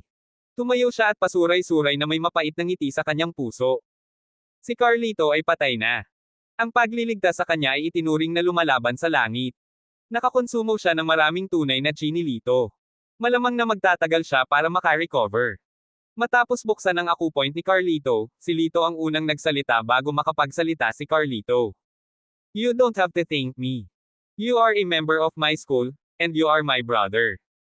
I won't watch my brother die in front of me. Pagkatapos nito, ibinato niya ang isa pang bote ng porselana. Take it once a day. After 7 days, ganap na gagaling ang katawan mo. Pagkatapos nito, umalis si Lito. Tumingin si Carlito sa direksyon ng pag-alis ni Lito at kinuyam ang kanyang mga kamao, hindi makapagsalita ng mahabang panahon. Flop! Bigla siyang lumuhad at yumuko ng malakas sa direksyon na iyon. Iniwan ni Lito ang abandonadong pabrika at naglakad-lakad sa mga lansangan ng kabisera. Hindi niya namalayang nakarating siya sa isang antique street. Siya ay tumingin sa paligid na may labis na interes, at ang kanyang puso ay biglang kumikilos. Sa pagkakataong ito, hindi siya maaaring manatili sa tabi ni Yangtze sa lahat ng oras sa kabisera. Kung sinamantala ng mga dayuhang puwersang iyon ang kanyang kawalan at tinarget si Yangtze, ito ay kakilakilabot. Sinulyapan niya ang iba't ibang peking antik sa stall at ngumiti. Maaari rin niyang gawin itong isang protective magic treasure. Gayunpaman, upang makagawa ng ganitong uri ng protection na magic treasure, dapat makahanap ng angkop na materyales, tulad ng jade na may sapat na spiritual chi o mahalagang kahoy sa loob ng libu-libong taon. Habang naglalakad siya, hindi niya mahanap ang tamang materyales. Sa oras na ito, biglang may ingay sa harapan nila. Sa harap ng isang wood shop, ang amo ay nakikipagtalo sa isang matanda. Boss, please do me a favor. Kunin mo itong piraso ng kahoy. Hinawakan ng matanda ang kamay ng amo at malungkot na nagmamakaawa. Ang matanda ay nakasuot ng basahan, at ang kanyang mukha ay payat. Malinaw, siya ay isang mahirap na tao, at sa paghusga mula sa kanyang accent, hindi siya mula sa kabiserang lungsod. Sa basket sa kanyang likod, mayroong kalahating maikling kahoy na istaka, na ganap na itim. Sa unang tingin, ito ay tila isang piraso ng bulok na kahoy. Gayunpaman, nagliwanag ang mga mata ni Lito nang makita niya ito. Malinaw niyang naramdaman na ang isang stream ng sobrang dalisay na spiritual chi ay dahan-daang inilalabas mula sa kahoy na istaka. Get lost. A piece of bulok na kahoy. Sinong may gusto nito? Huwag kang hamarang sa akin. Anong malas? Ang amo ay isang napakapandak at matabang lalaki. Ang kanyang makintab na mukha ay puno ng katalinuhan, at siya ay naiinip na itaboy ang mga tao. Boss, I'm not lying to you. This is definitely not an ordinary piece of wood. One night, I saw it shine. Hanggat nakatago sa bahay, hindi papasok ang mga makamandag na ahas at insekto. Kung nagsinungaling ako sa iyo at tamaan ako ng kidlat. Nag-aalalang paliwanag ng matanda at iniunat pa ang tatlong daliri para magmura. Oh, haha, bakit hindi mo itago ang magandang bagay para sa sarili mo? Old thing, you want to lie to me. Ngumisi ang amo. Nagdilim ang mukha ng matanda. It's mainly because my wife is seriously ill and her medicine is too expensive. Naubos na ang ipon sa bahay. Kung hindi, hindi ko mailalabas itong ancestral treasure. Ba, anong klaseng ancestral treasure ito? Napulot yata sa mabahong kanal. Inip siyang itinulak ng amo. Get lost. Huwag kang hamarang sa daraanan ko. Boss, please, ibebenta ko ito sa murang halaga, 100,000 lang. Nang makitang sinungaling siya, sabik na sabik ang matanda kaya namula ang mukha. Nang marinig ang 100,000, nagtawanan ang lahat. Tumawa ng malakas ang amo kaya tumabi siya at sinabing, makinig ka sa akin, ang sinungaling na ito ay talagang isang leon na may malaking bibig. 100,000, bakit hindi mo kunin? Pagkatapos noon, diretsyong tinulak niya ang matanda at sinipa. Natamba ang matanda sa lupa at nahulog ang kahoy na tulos. Hindi pinansin ang kanyang pinsala, mabilis niyang kinuha ang kahoy sa kanyang mga bisig. Nang sipay na sana siya ng amo, biglang may boses.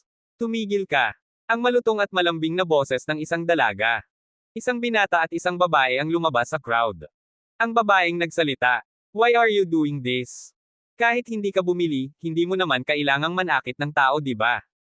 Puno ng galit ang magandang mukha ng dalaga, at tumabi siya para tulungang makatayo ang matanda. Napatingin ang amo sa dalaga at ngumiti. Napakabait mo. Bakit hindi ka gumastos ng 100,000 para bilhin itong bulok na piraso ng kahoy? Kung tutuusin sa pananamit mo, kakayanin yung dalawa, di ba?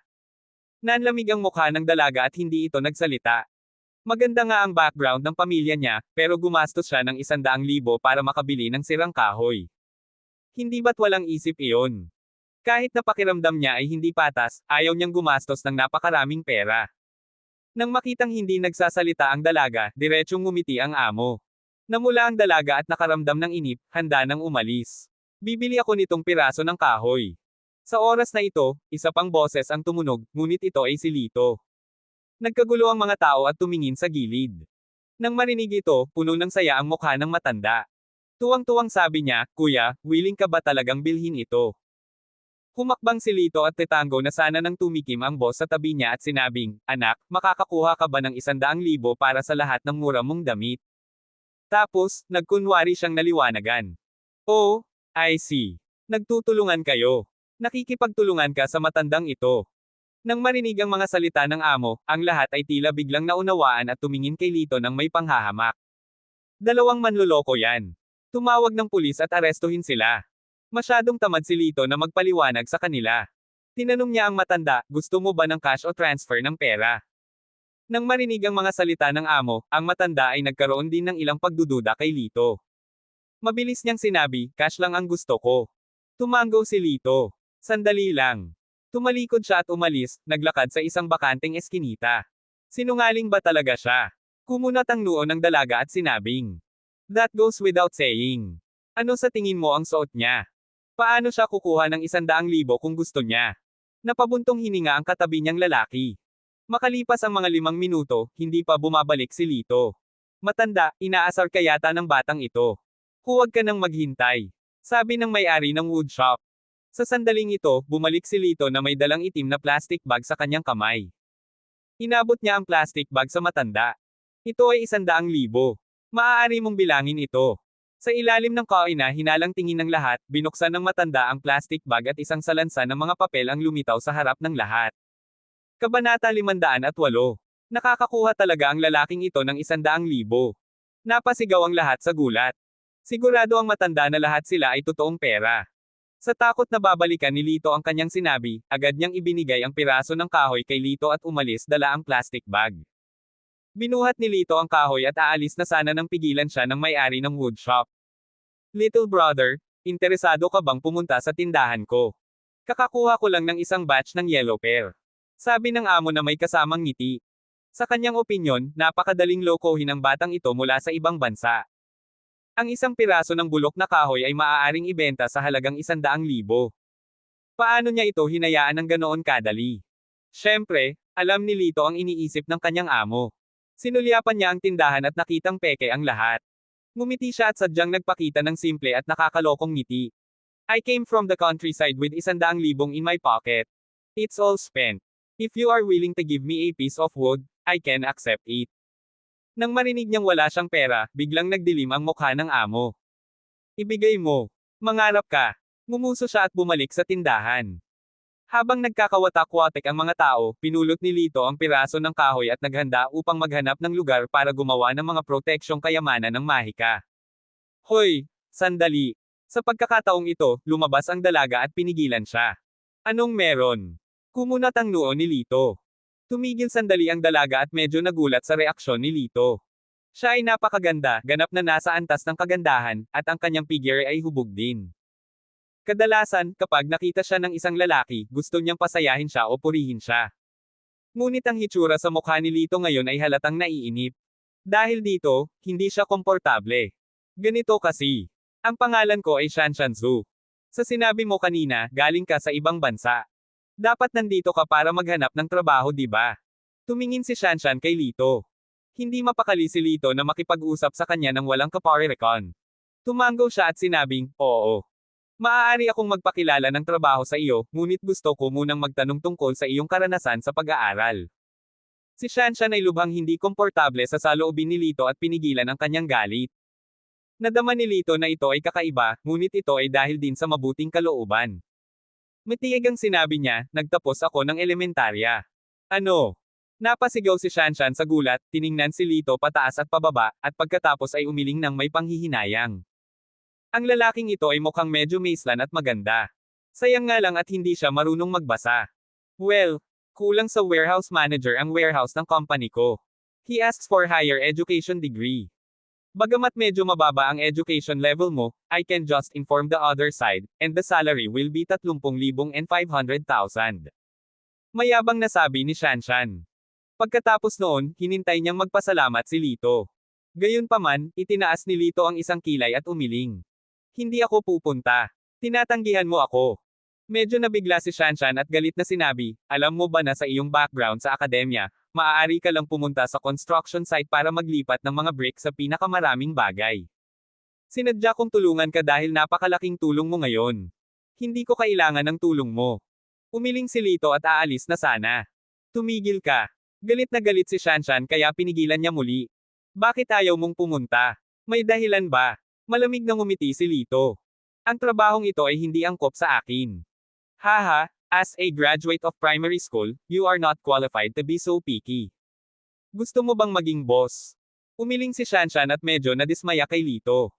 Ang akala niya ay tapat at mapagkakatiwala ang tao ito, ngunit hindi niya akalain na magiging ganito pala ito sa kanya. Ako ang boss. Hindi mahalaga kung gusto mo o hindi. Mahinahong sabi ni Lito.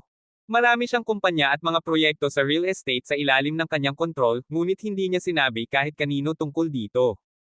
Sa sandaling sinabi niya iyon, tumingin sa kanya si Shanshan na para bang nakatingin siya sa isang baliw. Well, ikaw ang boss. Walang imik si Shanshan at pinandilatan siya ng mata.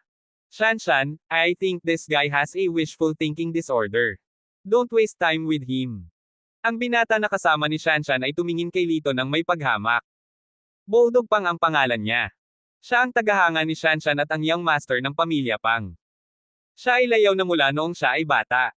Kung hindi dahil sa kapakanan ni Shanshan, hindi na sana siya muling titingin sa isang talunan na tulad ni Lito. Galit na galit din si Shanshan, ngunit nang maisip niya ang ugali ni Lito ngayon, naramdaman niyang napakabait nito. Anong pangalan mo? Ibigay mo sa akin ang numero ng iyong telepono. Babalik ako at tingnan kung may bagay na babagay sa iyo. Sa huli, nagpasya si Shanshan na tulungang muli si Lito. Si Lito ay gagawa ng mga protection na magic treasure, kaya ayaw na niyang mag-aksaya pa ng oras. Direkta niyang sinabi, Lito Argel ang pangalan ko, numero ng cellphone ko. Pagkatapos noon ay umalis na siya nang hindi lumilingon. Shanshan, bakit mo tinutulungan ang isang talunan? Hindi ko ito pinahahalagahan. Pagalit na sabi ni Bulldog. Kung tutuusin, kung ang kanyang diyosa ay nagbigay ng labis na atensyon sa ibang mga lalaki, ang lahat ay hindi magiging masaya. Nako, nakakaawa lang siya. Tutulungan ko pa siya. Napabuntong hininga si Shanshan. Umalis si Lito sa Antaigong Kalye at dumiretso sa dating abandonadong pabrika para kunin ang kahoy na istaka na kabibili lang niya. Direkta niyang hinati ang kahoy na istaka, at sa loob nito ay may itim na bagay na kasing laki ng kamao o kasing itim ng bato. Ipinanganak ang wood sa loob ng 1,000 taon, at ito ay naging isang espiritu. Tila ang punong ito ay may hindi bababa sa 1,000 taon ng kasaysayan. Ang itim na bagay na ito ay ang pagtitipon ng spiritual chi nito. Sa pagtatapon ng piraso ng kahoy, sinimulan ni Lito na ukitin ang itim na bagay. Pagkaraan ng ilang sandali, natapos ang isang mukhang payak na pulseres na gawa sa kahoy. Inilahad ni Lito ang kanyang palad at lumutang ang kahoy na pulseres. Pumikit siya at tahimik na binibigkas ang heart mantra. Inukit niya sa kanyang isipan ang mga protection inscription sa kahoy na pulseres. Nang matapos ang lahat, hapon na. Pinunasan niya ang pawis sa kanyang noo, itinago ang pulseres, at handang humanap ng pagkakataon na ibigay ito kay Yangtze. Nang bumalik siya sa kumpanya ni Yangtze, nalaman niyang napakasigla sa labas ng kumpanya. Isang nakasisilaw na pulang luxury car na sports car ang nakapark sa ibaba. Isang lalaking naka-white suit ang tumabi sa kanya, may hawak na isang bungkos ng pulang rosa sa kanyang kamay. Kilala ni Lito ang taong ito. Siya si Harold Shangguan, na nakilala niya sa unang pagkakataon na pumunta siya upang makita si Yangtze. Maraming babae sa kumpanya ang lumabas para manood ng palabas. Wow! Napakasaya ni Miss Jiang na magkaroon ng isang mayaman at gwapong young master gaya ni Mr. Shangguan. Tama. Nabalitaan ko na si young Master Shangguan ay magmamana ng daan-daang milyon ng ari-arian sa hinaharap.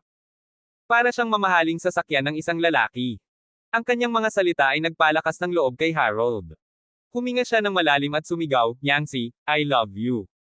Be my girlfriend.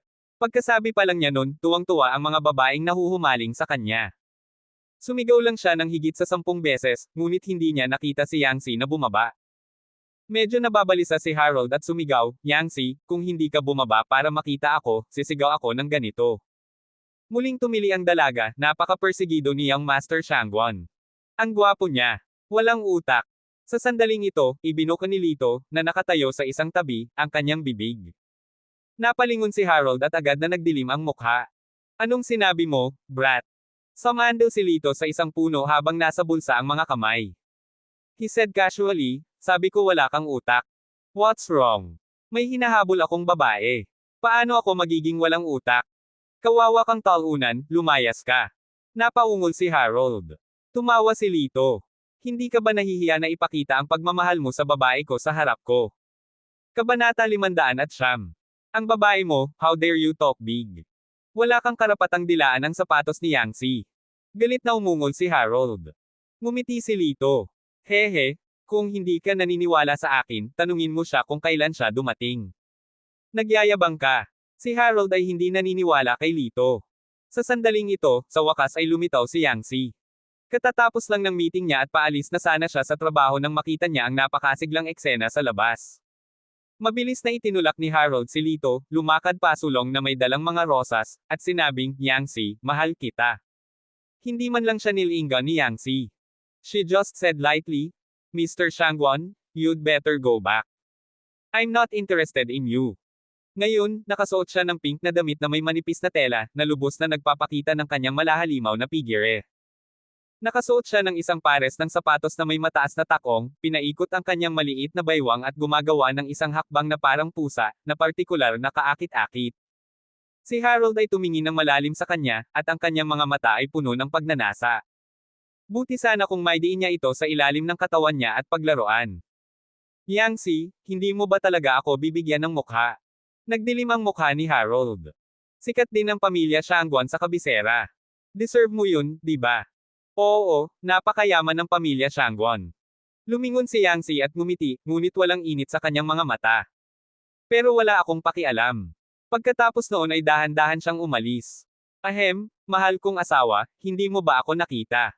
Lumabas si Lito mula sa gilid. Sa sandaling makita niya si Lito, isang maliit na bitek ang lumitaw sa kanyang perpekto at kalmadong mukha. Ang lalaking ito ay talagang sinugo ng Diyos para pigilan siya. Tumahimik ka. Inilibot ni Yangtze ang kanyang mga mata sa kanya. Walang kahihiyang naglakad si Lito at humajejek. Mahal kong asawa, huwag kang mahiya. Tutal, magkakasama naman tayo. Sinadya ni Lito na itinaas ang kanyang tono ng 8 beses. Pagkasabi niya noon ay parang tinamaan ng kidlat ang lahat. Ang mga staff sa kumpanya ni Yangtze ay natigilan lahat at ang kanilang mga mukha ay puno ng hindi makapaniwala. Miss Jiang is actually living with this rascal. Si Harold ang nakaranas ng pinakamatinding suntok. Ang kanyang mukha ay namumula na parang libu-libong palaso ang tumusok sa kanyang puso. Yangtze, itong talunan ay nagsisinungaling, tama. Paano ka mai-inlove sa ganyang bansang bumpkin? Inaasahan ni Harold si Yangtze, umaasang tetango siya. Noon pa man ay kinasusuklaman ni Yangtze ang isang taong makasarili tulad ni Harold. Sa oras na ito, magagamit niya si Lito para tanggalin siya. Tama. Hindi ba normal na magsama kami, mag-date, at magsama? Mahina akong sabi ni Yangtze. Hindi ako naniniwala. Sumigaw si Harold, hindi katulad ng isang manliligaw sa talunan na ito. Ginamit mo lang siya bilang isang kalasag. Tumawa si Lito sa kanyang puso. Hindi niya inaasahan na si Young Master Shangguan ay napakatalino. Itinikom ni Yangtze ang kanyang mga labi at nakaramdam ng gusot sa kanyang puso. Kailangan ko ba talagang maging malapit kay Lito para sumuko si Harold? Nang makita ang pag-aalinlangan ni Yangtze, ngumiti si Harold at sinabing, paano ito? Mukhang tama ang hula ko. Nagsisinungaling ka lang sa akin. Sino nagsabi niyan? Biglang tumalikod si Yangtze at ikinawit ang kanyang puting nyebe na braso sa leeg ni Lito. Bago pa makapag-react si Lito, isang mabangong hangin ang umihip sa kanyang mukha. Pagkatapos, ang malambot at basang labi ay dumampi sa kanyang pisngi. Nang makita ang eksenang ito, lahat ng lalaki ay nagseselos at nagalit. Ikaw. Ang mukha ni Harold ay sobrang pangit. Naalala niya na si Yangtze ay pagod na pagod sa pakikipag-ugnayan ng opposite sex. Sinasabing kahit nakasama niya ang young master ng pamilya Gao, si Rudy Gao, na napakalakas, ay hindi nakahanap ng pagkakataong halikan siya. Ngunit ngayon, si Yangtze ang nagkusa na halikan ang talunan na ito. Nasaan ang hustisya? Kung ang titig ng sinumang tao ay maaaring maging isang tunay na bagay, malamang na nasaksak na si Lito sa pugad ng trompeta. Ngayon dapat mong paniwalaan ito. Si Yangtze ay malamig na tumingin kay Harold at hinayla si Lito palayo. I will not give up so easily. Sa mga humahadlang sa akin, gagawa ako ng paraan para mawala sila. Naisip ni Harold na may malungkot na mukha. Kinuha ni Yangtze ang kamay ni Lito at naglakad ng malayo. Umubo si Lito at sinabi, ang aking kamay. Noon lang niya namalaya na hawak pa rin niya ang kamay niya. Agad niya itong sinama ng tingin at itinapon. Hoy! Lito, ang tawag mo sa akin. Kung hindi mo magagamit, itapon mo na lang. Medyo hindi ba tama? Nilapitan siya ni Lito at sinabing. Naramdaman ng bahagyang mainit na hininga ni Lito, sumimangot si Yangtze at malamig na inilayo ang kanyang mukha. You eat mine and live in my place. Anong masama kung gamitin kita? Of course. But you just took such a big advantage of me, so you must compensate me. Sabi ni Lito na nasa baywang ang mga kamay. Nagsamantala ba ako sa iyo? Nanlaki ang magagandang mata ni Yangtze at hindi makapaniwalang tumingin sa kanya. Hinalikan mo ako, di ba? I didn't give you my permission. Hinawakan ni Lito ang kanyang pisngi. Parang may bahid na bango. Bahagyang namula si Yangtze at medyo nagalit. Stop pretending. You must be very happy in your heart. Haha, Chairman Jiang, hindi ka naman gaanong kuripot ha. Nakatulong naman ako sayo. How about you make a meal tonight? Tumawa si Lito at sinabi ang kanyang isip. Natahimik sandali si Yangsi. Kung hindi dahil kay Lito kahapon, nabaon na siya sa pagsabog ng sasakyan. Gusto ko sana siyang pasalamatan pero. Kinagat ni Yangsi ang kanyang mga labi at nahihiyang sinabi, hindi ako marunong magluto. Ayos lang yan. Tulungan mo ako. Magluluto ako. Satisfactory sa'yo ang baon ko sa pagluluto. Tinapik ni Lito ang kanyang dibdib at sinabi. Sabi nga sa kasabihan, kung gusto mong makuha ang puso ng babae, kailangan mo munang sunggaban ang tiyan. Walang pagtutol si Yangsi. Pagkatapos ay pumunta sila sa supermarket, bumili ng ilang gulay at karne, at umuwi. Si Yangsi ay naghugas ng mga gulay at naghugas ng kanin, habang si Lito ang namamahala sa pagluluto. Siya ay masaya. Hindi nagtagal, handa na ang 5 ulam at 1 sopas. Pinuno ni Lito ang isang mangkok ng kanin para kay Yangsi at nakangiting sinabi, tikman mo ang aking luto. Dinampot ni Yangsi ang chopsticks, dinampot ang pagkain, inilagay ito sa kanyang bibig, ninuya ito, at pagkatapos ay lumiwanag ang kanyang mga mata. Napakasarap nito na mas masarap kaysa sa alinmang restaurant na nakain niya. Paano na? Nang makita ang reaksyon ni Yangsi, ipinagmamalaki ni Lito. Ngumuso si Yangsi. Hindi masama. Kung hindi mo gusto, edi huwag mong kainin. Sinadya ni Lito na mag-alis ng mga pinggan. Mabilis siyang hinawakan ni Yangsi. Hindi, ako ang nagbayad. Ibaba mo na. Ngumiti si Lito, tumalikod, at napuno ang isang mangkok ng kanin para sa kanyang sarili. Si Yangsi ay kumain ng napaka-eleganteng, ngunit dahil ang pagkain ay masyadong masarap, siya ay kumain ng higit sa karaniwan. Natawa si Lito sa sarili. Nagdagdag siya ng tonic sa mga pagkaing ito. Ito ay hindi lamang mabuti para sa katawan, ngunit mayroon ding isang espesyal na halimuyak. Kung ang mga tao ay kumain nito ng 1 beses, nais nilang kainin ito muli. Hindi ito maaaring tanggihan ng mga ordinaryong tao. Hindi siya naniniwala na hindi niya kayang harapin si Yangsi. Kabanata 510. Kinabukasan, nang dumating sina Yangsi at Lito sa kumpanya, lumabas ang isang binata mula sa isang sports car sa tabi nila. Rudy Gao, anong ginagawa mo dito? Binigyan siya ni Yangsi ng malamig na tingin. Hindi pinansin ni Rudy si Lito at tumingin kay Yangsi ng may sigasig. Yangsi, ano sa tingin mo sa sinabi ko last time? Let's reconcile. I'm sorry, hindi namin magawa. Nilagpasan siya ni Yangsi at aalis na sana. Nabalitaan ko na ibebenta mo ang ancestral house. Para mabayaran ang 200 milyon na kabayaran mula sa advance na kumpanya, maaari kong gamitin ang relasyon ng pamilya Gao upang hayaan silang magkaayos. Pagmamalaki ni Rudy. Tumigil si Yangsi. Kung hindi niya ito maibebenta sa ancestral home, ito ang pinakamaganda. Ngunit, hinawakan ni Rudy ang kanyang kamay at sinabing may hindi maliwanag na ngiti, dapat kang makipagkasundo sa akin, at dapat mong ibigay ang iyong katawan sa akin. Sa panaginip mo, bitawan mo ako. Nakaramdam ng sakit si Yangsi at nagpumiglas ng ilang beses, ngunit hindi niya ito inalis. Ngumiti ng masama si Rudy at hinayla siya sa kanyang mga bisig. Yangsi, hindi mo matatakasan ang babaeng gusto ko. Maging masunurin ka at sumuko. Bago pa niya matapos ang kanyang mga salita, biglang hinawakan ang palso ni Rudy. Anak, lumayo ka bago pa ako magalit. Malamig na tinitigan ni Rudy si Lito. Tumawa si Lito. Scumbag, umalis ka bago pa ako magalit. Kung hindi, huwag mong hawakan ang kamay mo. Pagkatapos nito, nagsimula siyang magsikap. Kumunat ang noo ni Rudy. Bigla, nakaramdam siya ng matinding sakit at hindi niya namamalayan na binitawan si Yangsi. Hindi siya ang babae na pwede mong hawakan. Masasaktan kita sa susunod. Biglang nanlamig ang mukha ni Lito. Pagkatapos sabihin iyon, hinawakan niya si Yangsi at umalis. Ikaw na naman. Sa sobrang galit ni Rudy ay naikuyong niya ang kanyang mga kamao, inilabas ang kanyang mobile phone, at nagpadala ng mensahe. Bata, subukan mong agawin sa akin ang isang babae. Nahihirapan ako. Sabi niya na may bangis na mukha. Si Yangsi ay hinayla ni Lito, at ang kanyang magandang mukha ay puno ng pagtataka. Ang impresyon na ibinigay sa kanya ni Lito ay palaging siya ay isang tapat na tao na walang kakayahan.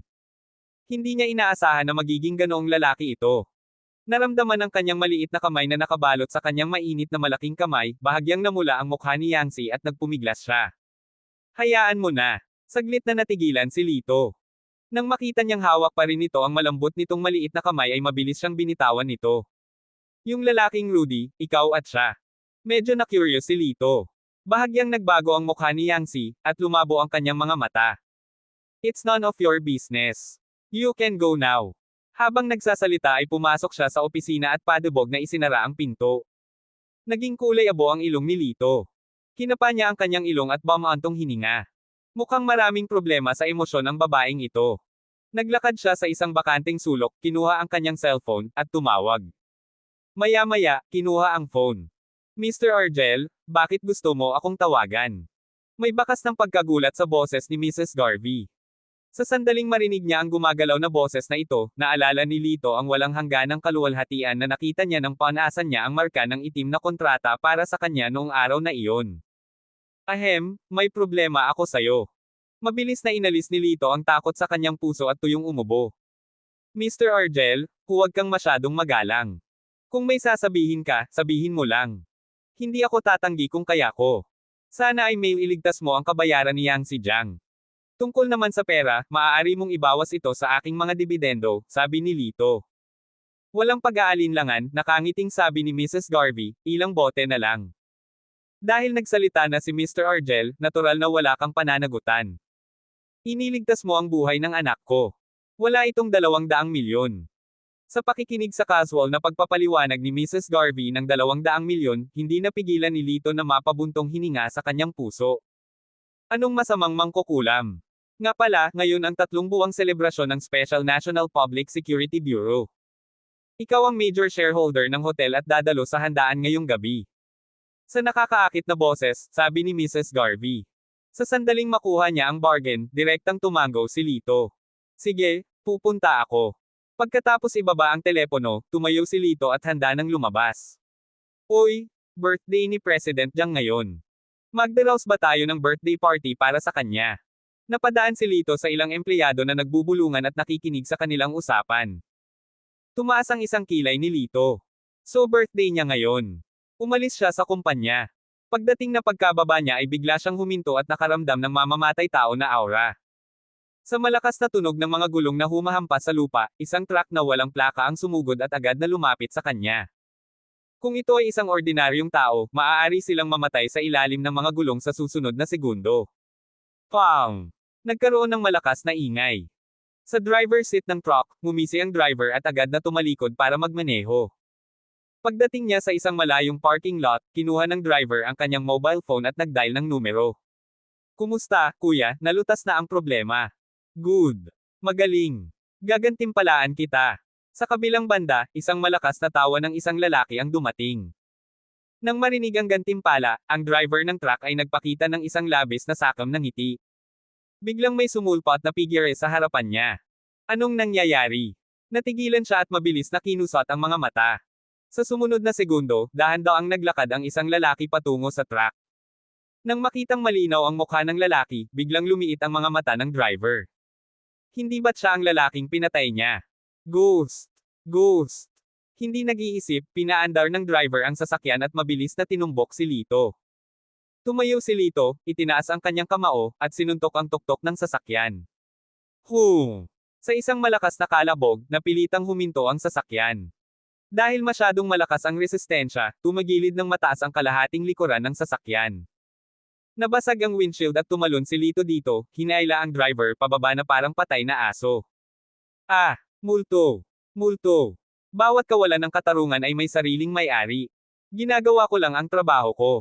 Huwag mo akong harapin. Natakot ang driver sa labas ng kanyang talino. Pinahinto niya ang truck gamit ang isang suntok. Hindi ba't multo? Sinipa siya ni Lito at tinapakan ang ulo niya. Ang kanyang mukha ay kasing lamig ng yelo. Sino ang nag-utos sa iyong pumunta dito?